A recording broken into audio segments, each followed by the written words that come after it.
Welcome back to another video. Do me that great favor of liking and subscribing these videos. And to my current subscribers, I'll let you guys know I really appreciate you guys coming back and watching this video and hearing what I have to say about Safemoon, because you know it's always going to be positive. If you are new to these videos, go ahead and subscribe as well. Set the notifications so you can be notified, and hit that like button as well as share the content as well. I appreciate all of you guys and me getting the word out and being able to share positive information about Safemoon and the road to success and the process in which they're going to go to get there. So now, let's just get right into it. So, let's level set for a minute and information coming out of the Safemoon Camp of Reference. We're going to talk about the app build. We're going to talk about the blockchain interoperability briefly.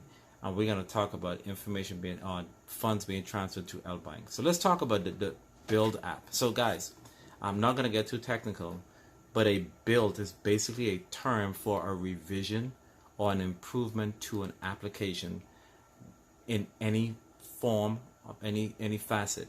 In IT, even in software development, they normally do build releases, and those build releases are revision, version 1, version 2. They may cover certain advanced functions that is not in the previous build or improvements to add to it. In this case, the app being sent to Apple is going to be revised. Apple is going to look over it to make sure it meets their guidelines, and once it passes their QA process, they will then send the approval to let it be released. All right, so it goes through a rigorous testing phase whenever you send an app or a phone app to Apple for Android, etc.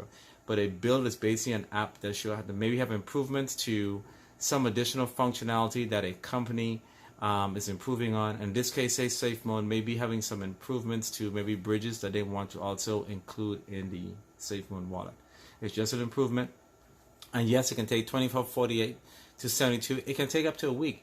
If they find faults, they'll go ahead and say, hey, go ahead and change this. We cannot approve that. And it's just the rules and regulation. For those of you that are here for a while, we know that apps do take some time. So I hope that clarifies some misinformation out there. If you guys more information, just go ahead and put it in the comments, and I'll go ahead and reply back as well. Let's talk about what's being shared, that funds are being sent to LBank. Again, we do not know why funds are being sent there. It's pretty visible on the blockchain, but we do know, one, that Bitmark was paused buying and selling. Mandela did the same thing. Now they're doing with LBank. Safemoon is up to something, guys, and you guys need to take note. That price is 302.20.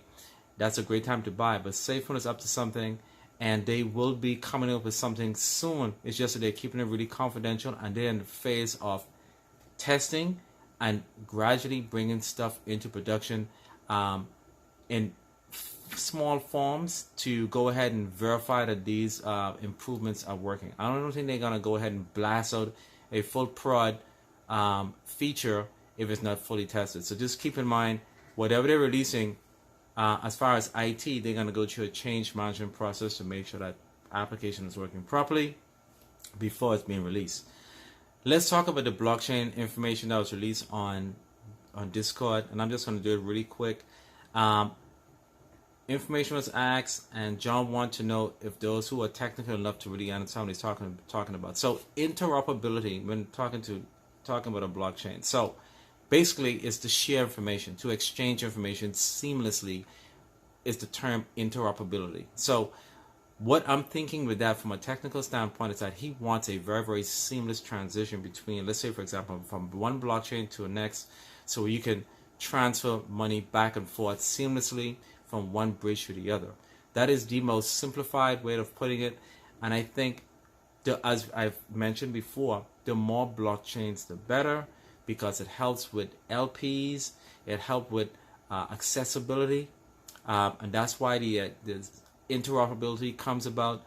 I think all of this would actually help improve the innovation when it comes to Safemoon, and all of that would actually help build. So when we do go to our very own blockchain, we'll have Safemoon, USDT, we'll still most likely have Safemoon, BNB, and Safemoon with Avalanche, Safemoon with Poly. The more, the better, because it helps with the seamless transition of conversion from one to next. Think of it as if you're coming from a foreign country and you left the country with their money. You take it to an exchange, maybe in the airport, and they'll exchange the money for you. You pay a fee, but they'll exchange it back to the currency that you use in that country, especially like in the United States.